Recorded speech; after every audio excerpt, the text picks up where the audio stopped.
Hey everybody, welcome to another escape room review. I'm Brian. I'm Zach. And today we're going to talk about Enchambered, the not a single room, but that location, Chambered live escape room experience in Sacramento, California.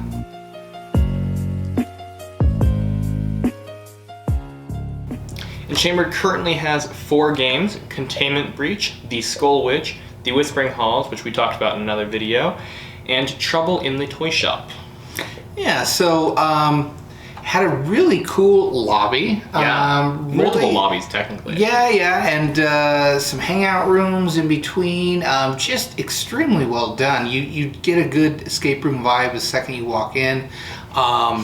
The employee there, was super friendly. Obviously, an enthusiast. Chatted with us, and I think the whole day we were there, we just had a great time and really a lot of fun talking with all the different GMs. They all did a great job. Yeah, both times I've been there, the game masters have been super friendly, super nice. The lobbies, because there is like an entrance and an exit lobby, are both really well done. They've got cool past relics from the owners used to make haunted house and stuff. So there's like a giant scary rat in one of the corners that they used for haunted house once. Just a really, really cool space all in all. Yeah, I mean, party rooms and chill rooms in between the games instead of taking you back to the main lobby. A lot of times they're like, here's your room, and each time you can go back there, leave your stuff there, hang out. So it's a good time. So the first game we're going to talk about is Containment Breach. It's their kind of post-apocalyptic, zombie. Zombie. There's not like actually any zombie or anything, but you're in a bunker. You're trying to solve what happened, why the world's all going to hell, and stop it from happening, and also get yourself back out before you're trapped in there forever. Good set. Honestly, thinking back now, it's a really good room. I think what hurt it in our mind is we did Skull Witch and Whispering Halls first.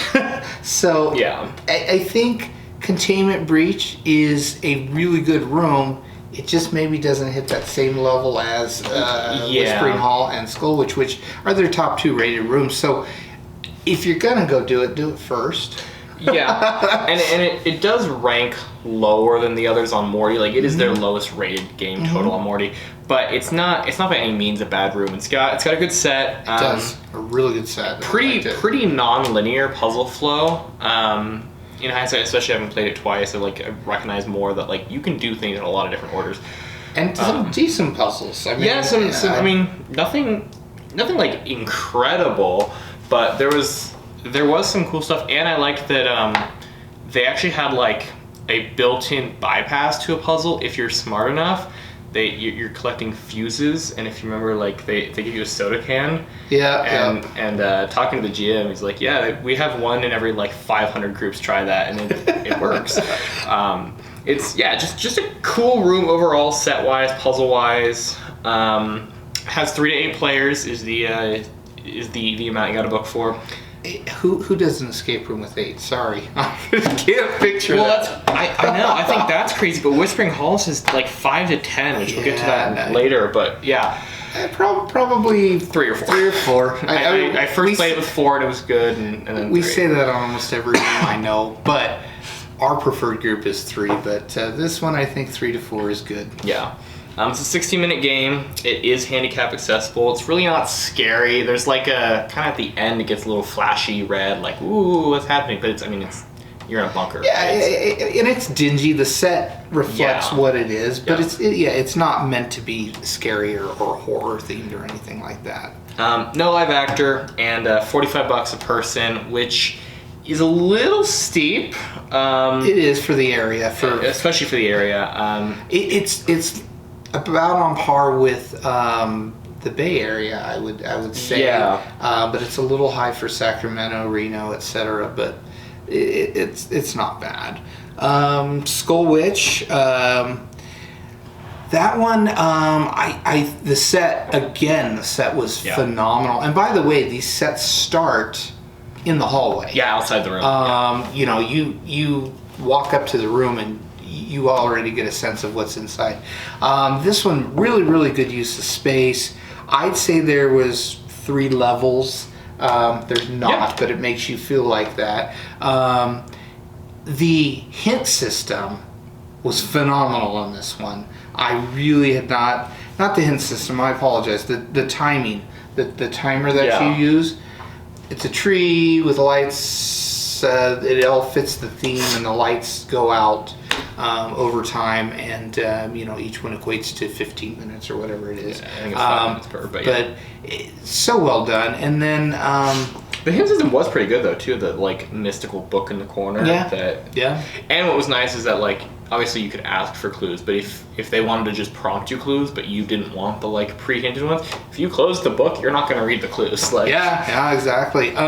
This one had some really good puzzles too. Yeah, I really, really liked it. Very non-linear. I mean, we were working on all sorts of different things at the same time, and one of those where, what did you do here? Because somebody goes, oh, that's so cool, and you're like, wait, what did you do? Yeah, why was it cool? Which is the one complaint about non-linear rooms. I know some people say I want a linear room because I want to see everything, and I get it. And I don't have a preference. I like both ways, but this had some really cool puzzles. Great set, and just had a blast. This and Whispering Halls probably compete for their highest ranked rooms. Yeah. This one has a ton of awards: Best of Morty 2023 and 2022, Terpeka nominee in 2022, and a Terpeka finalist in 2019, 2020, and 2021 respectively, and Golden Lock winner in 2019. So it's been around a bit, and newer games come out and just do better, of course, but it definitely is well known and well loved. This one's 3 to 8 people. It is non-linear, so you could go with a little larger group here. You could probably go 4 or 5, maybe even 6.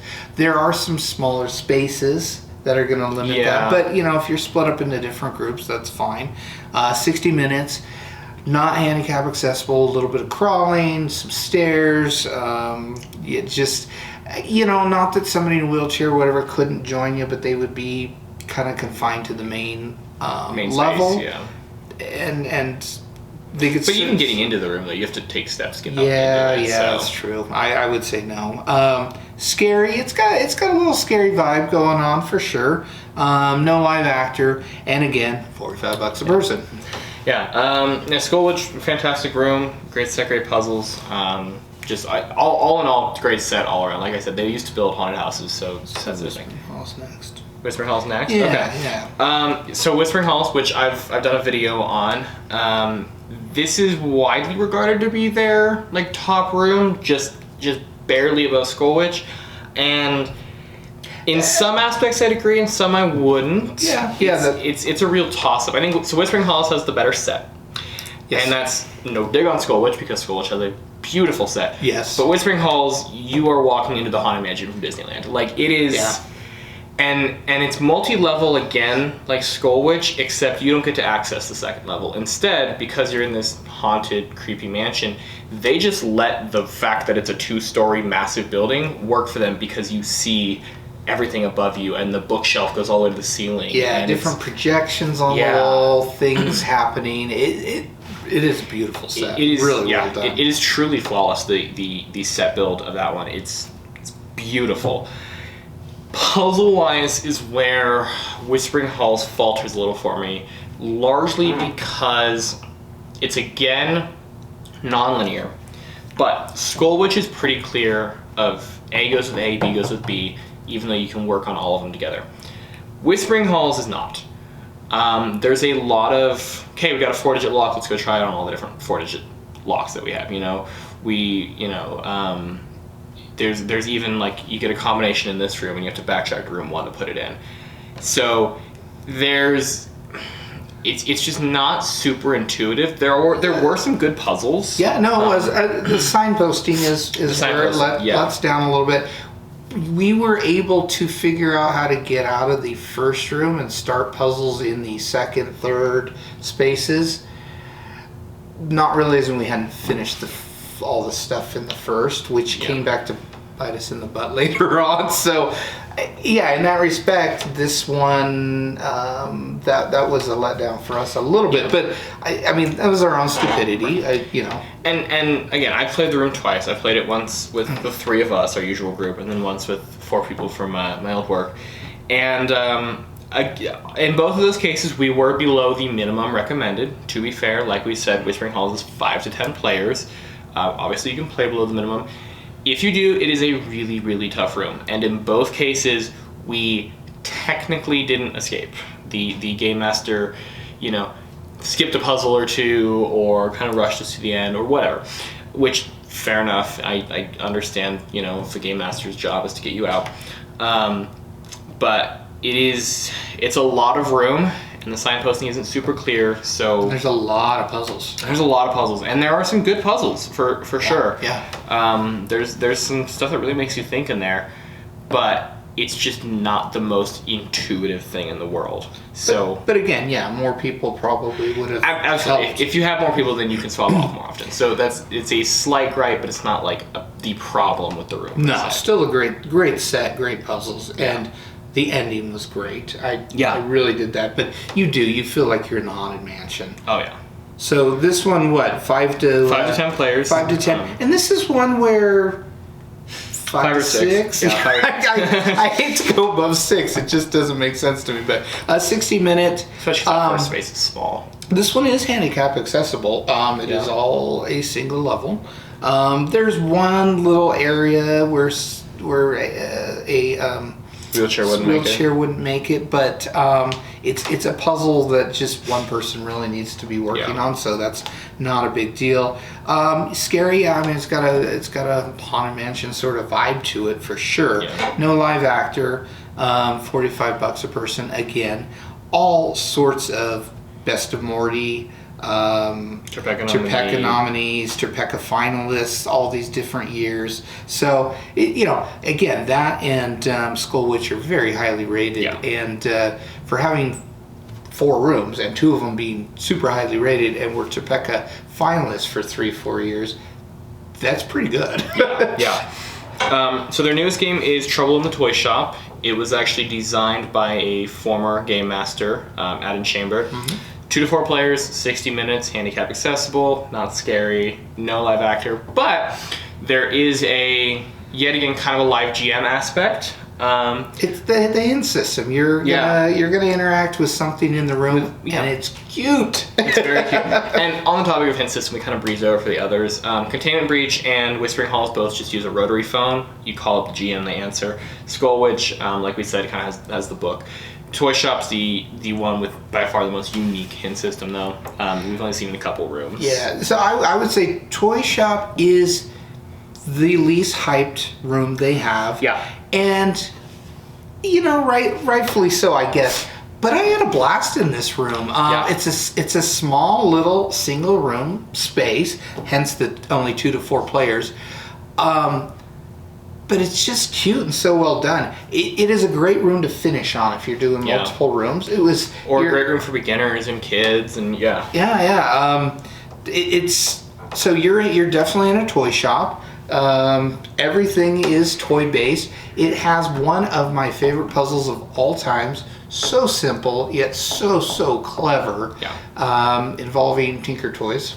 Yeah. And you're running train track at some point. You're collecting things. It